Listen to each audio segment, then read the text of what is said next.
Hello everyone, welcome to Acumen Classes. Corporate tax planning में अब हम एक बहुत ही ज़्यादा इम्पॉर्टेंट टॉपिक डिस्कस करने वाले हैं। मतलब इसमें 3-4 star marks very very important लगा के आप रख लीजिए, क्योंकि ये एग्ज़ामिनर का एक बहुत ही ज़्यादा फेवरेट टॉपिक होता है। हर बार किसी ना किसी तरीके से वो रेजिडेंशियल स्टेटस और प्लेस ऑफ इफेक्टिव मैनेजमेंट के बारे में पूछ ही लेते हैं। तो चलिए स्टार्ट करते हैं। तो residential status income tax act के सेक्शन 6 सबसेक्शन 3 में लिखा गया है। आप इसे सेक्शन को याद रखें तो अच्छी बात है, ना याद रख पाएँ तो भी चलेगा।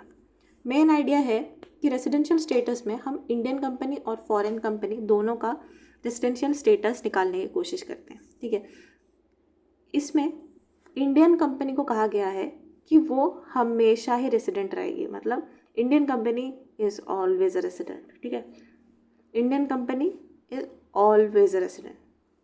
लेकिन फॉरेन कंपनी में जब हम देखते हैं तो हम इसमें 2 क्राइटेरियाज को देखते हैं। फर्स्ट क्राइटेरिया अगर फुलफिल हुआ तो ही हम सेकंड क्राइटेरिया को जाएंगे। ठीक है, क्राइटेरिया क्या है, याद रखिए, 50 करोड़ वाला क्राइटेरिया।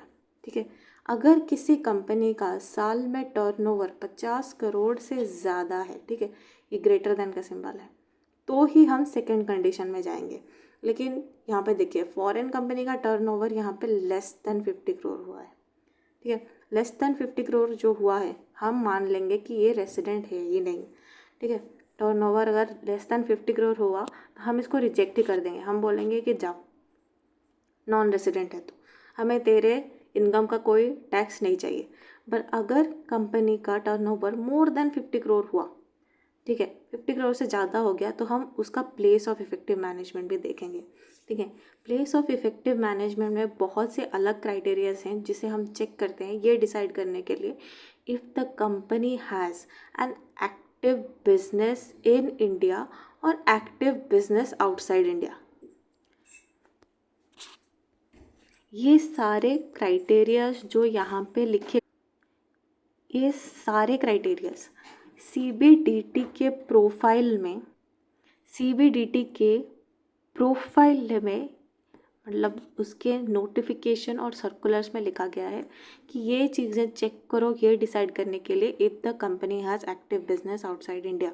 अगर एक्टिव बिजनेस आउटसाइड इंडिया हुआ तो हम उसके ऊपर टैक्स नहीं लगाएंगे। पर अगर ये सारे criterias active business outside India के नहीं हुए, ठीक है, ये सब इंडिया में ही रहे, तो हम इसके इनकम के ऊपर टैक्स लगा पाएंगे। ठीक है, जल्दी जल्दी पढ़ते हैं, इतना डिफ़िकल्ट नहीं है, बहुत ही आसान है और आपको तो मतलब इसमें फुल मार्क्स मिल ही जाएंगे। ठीक है, पहला है की मैनेजरियल एंड कमर्शियल डिसीजन। मतलब रूटीन डिसीजंस नहीं, की मैनेजरियल डिसीजंस, मतलब जो डिसीजन कंपनी के फ्यूचर को इम्पैक्ट करते हैं। एक्सपेंशन करना है, नया लाइन ऑफ प्रोडक्ट्स इंट्रोड्यूस करने हैं जो कि हैवीली इम्पैक्ट करेगा एक कंपनी को। ठीक है, वो डिसीजंस कहाँ लिए जा रहे हैं? If those decisions are taken outside India, India के बाहर लिए जा रहे हैं, तो हम बोलेंगे that the company has active business outside India. ठीक है, it does not apply to any foreign company with less than 50 crore of turnover. ये हमने पहले भी देखा था, इस पॉइंट को भी आप लिखेंगे एग्जाम में। ठीक है, ये पॉइंट को मैं ज़्यादा एक्सप्लेन नहीं कर रही हूँ। अब चलते हैं नेक्स्ट पॉइंट में, जो कि है पैसिव इनकम। पैसिव इनकम क्या होता है? पैसिव इनकम जो इनकम मेन बिजनेस से रिलेटेड नहीं है। ठीक है, मतलब मेरा अगर मेन बिजनेस है कि मैं कोई क्लोथिंग बिजनेस चलाती हूँ, ठीक है, तो वो मेरा मेन बिजनेस है। पर पैसिव इनकम क्या होगा? मैंने अगर कहीं से किसी को लोन दिया है, उससे मेरे इंटरेस्ट आ रहा है, मैंने कहीं से इक्विटी के फंड्स दिए हैं तो वहाँ से मुझे डिविडेंड आ रहा है, वो हो जाएगा मेरा पैसिव इनकम।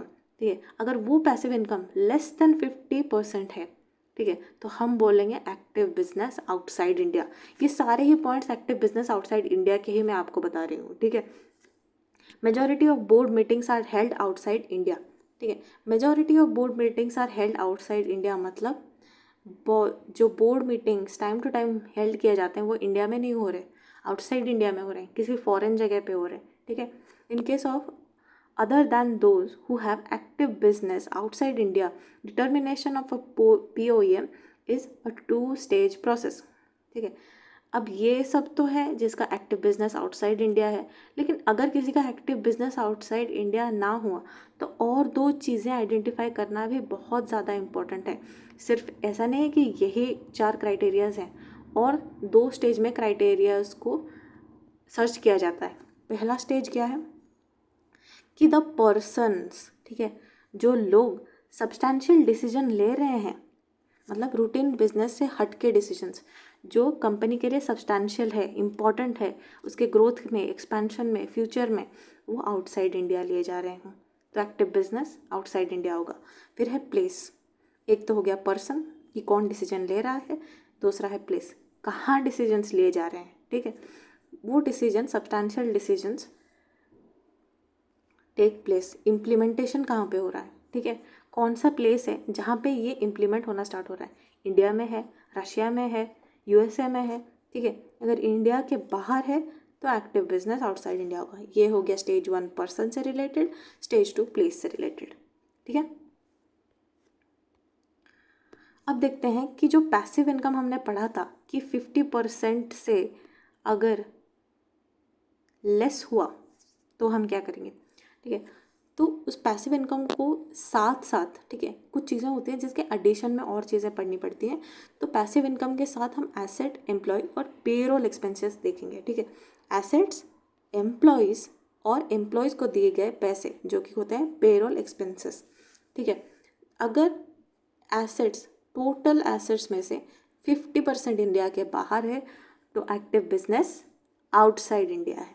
अगर एम्प्लॉयज़, टोटल एम्प्लॉयज़ से 50% से कम इंडिया में रह रहे हैं, ठीक है, तो भी एक्टिव बिजनेस आउटसाइड इंडिया है।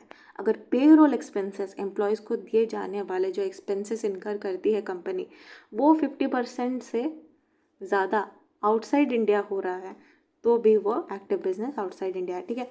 Asset less than 50%, employees less than 50%, payroll expenses less than 50% अगर इंडिया में हो रहे हैं, ओके, 50% से ज़्यादा बाहर हो रहे हैं, ठीक है। इसका मतलब यही है कि 50% से ज़्यादा बाहर हो रहे हैं तो एक्टिव बिजनेस आउटसाइड इंडिया है, ठीक है।